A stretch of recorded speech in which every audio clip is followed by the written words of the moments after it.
Welcome back Rinku Mishra blog में। और मैं घर और किचन से रिलेटेड कुछ टिप एंड टिक्स आप लोगों के साथ शेयर कर रही हूँ। तो प्लीज़ अगर चैनल पे नए हैं तो लाइक शेयर सब्सक्राइब कर दीजिएगा। तो चलिए स्टार्ट करती हूँ। जो फर्स्ट टिप है वो मेरा टीवी रिमोट को लेके है। टीवी रिमोट हम थोड़े दिन यूज़ करते हैं तो उसके बैटरी जो होती है वो डाउन हो जाती है और उसके बाद हमारे अच्छे से वर्क नहीं करता है। तो इसके लिए एक बहुत ही अच्छा जुगाड़ है जो मैं अभी आप लोगों के साथ शेयर कर रही हूँ। हम क्या करेंगे, जब भी हमारे टीवी का सेल डाउन हो जाए तो हमें उसके सेल को निकाल लेना है और निकालने के बाद हमें इसे धूप में रख देना है थोड़ी देर के लिए ही, ज़्यादा देर के लिए नहीं, 10-15 मिनट के लिए ही आप इसको धूप में रख दीजिए। और धूप में रखने के बाद जब ये थोड़ा सा सेल अच्छे से गर्म हो जाए तो उसके बाद देखिए मैं इसको धूप में रख दी थी, अब ये गर्म हो गया है, सेल अच्छे से गर्म हो चुका है। अब इसको हमें क्या करना है, हमें ले लेना है एक एल्युमिनियम फॉइल और उस एल्युमिनियम फॉइल में इसको अच्छे से कवर कर दीजिए ताकि इसमें फिर से वापस से नमी ना आए और ये सेल हमारा अच्छे से वर्क करने लगे। तो देखिए मैं इसमें एल्युमिनियम फॉइल को फोल्ड कर रही हूँ और इसको लपेटने के बाद हम एक एक करके सेल को अपने रिमोट में लगा दूंगी।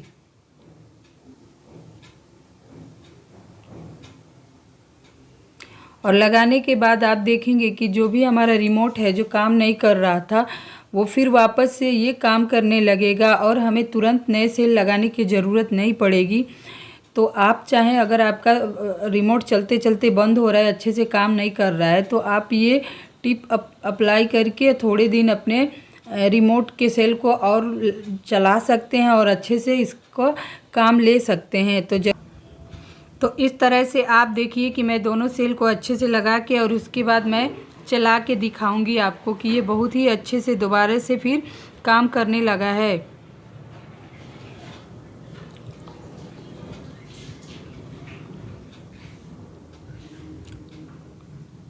तो देखिए वापस से मेरा रिमोट रेडी हो गया। और आप भी चाहें तो आपका रिमोट अगर डाउन हो गया है, सेल नहीं काम कर रहा है, तो कर सकते हैं। और इसी के साथ चलिए चलती हूँ अपने नेक्स्ट टिप के तरफ।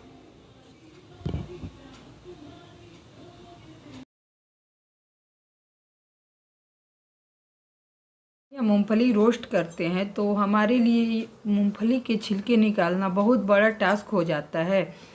तो इसके लिए मैं आज एक ऐसा टिप शेयर कर रही हूँ जिससे कि हमारा काम बिल्कुल आसान हो जाएगा और बिल्कुल मिनटों में बिना अब हम किसी प्रॉब्लम के बड़ी आसानी से हम इसके छिलके भी साफ़ कर देंगे और हमें आसपास का चीज़ें भी नहीं गंदी होंगी और इसके छिलके इधर उधर उड़ेंगे भी नहीं।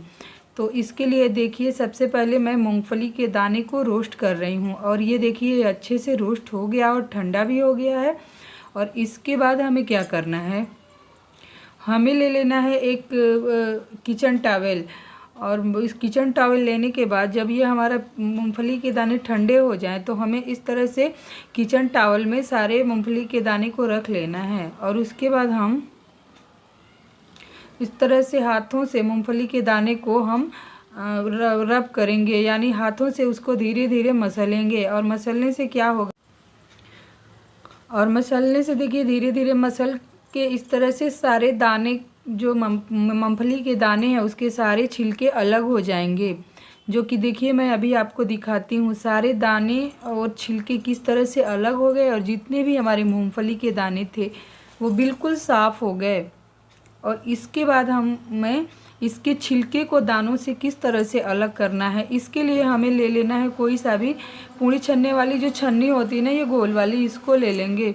और उसके बाद हम धीरे धीरे से इसको इसमें इस तरह से साफ़ करते जाएंगे और हमारा जो छिलका है वो सब बड़ी आसानी से अलग हो जाएगा। और सारे दाने अलग हो रहे हैं और छिलके अलग हो गए। तो देखिए इस तरह से एक प्लेट में मैंने सारे छिलकों को अलग कर ली और मूंगफली के दाने हमारे अलग हो गए। तो इस तरह से बहुत ही कम मेहनत में और बड़ी आसानी से हम अपने मूंगफली के दाने को भून सकते हैं और छिलकों को अलग, और हमारे आसपास के जगह गंदे भी नहीं होंगे। तो चलिए चलती हूँ अपने नेक्स्ट टिप के तरफ, जो कि है कैंची को लेके। किचन में हम अधिकतर कैंची यूज़ करते हैं, रखते हैं, लेकिन हमारी कैंची जब तेज उसकी धार कम हो जाती है और चीज़ों को कट करने में प्रॉब्लम होने लगती है। तो इसके लिए बहुत ही अच्छा एक जुगाड़ है जिससे कि हम यूज करके अपने कैंची के धार को फिर वापस ला सकते हैं। तो हमें करना क्या है, कैंची को ले लेना है और इस तरह से जिस भी हम जहाँ हम नमक जिस डिब्बे में रखते हैं उसमें इस तरह से नमक के डिब्बे में कैंची को नमक में इस तरह से चलाते रहना है, जो मैं अभी आपको चला के दिखा रही हूँ। इस तरह से आप 5-10 मिनट तक अगर कैंची को नमक में चलाएंगे तो इससे आपके कैंची की धार तेज हो जाएगी और वापस से आप वैसे ही चीज़ों को कट कर पाएंगे जिस तरह से कि आप पहले कट करते थे। तो अगर आप भी चाहें तो इस टिप्स को यूज़ कर सकते हैं और अपने कैंची की धार को तेज कर सकते हैं। और चलिए इसी के साथ चलती हूँ अपने नेक्स्ट टिप के तरफ, जो कि है दाल बनाने को लेके। दाल बनाने के लिए जब हम दाल को नमक और हल्दी के साथ मिक्स करके और कुकर की ढक्कन बंद करके और जब हम इसको गैस पे रखते हैं तो अधिकतर हमारे साथ ये दिक्कत होती है कि जब भी उसमें से जब हमारा कुकर सीटी देता है तो उसमें स्ट्रीम के साथ हमारे दाल की पानी भी बाहर आने लगती है और पूरा हमारे कुकर के ढक्कन को ख़राब करती है। तो इसके लिए ये बहुत ही अच्छा एक टिप है।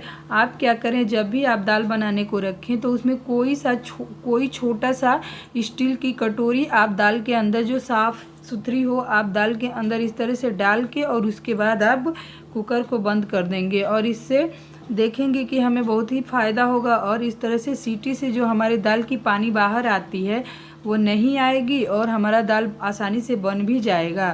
तो आप चाहें तो इस टिप को यूज़ कर सकते हैं। नेक्स्ट टिप जो है वो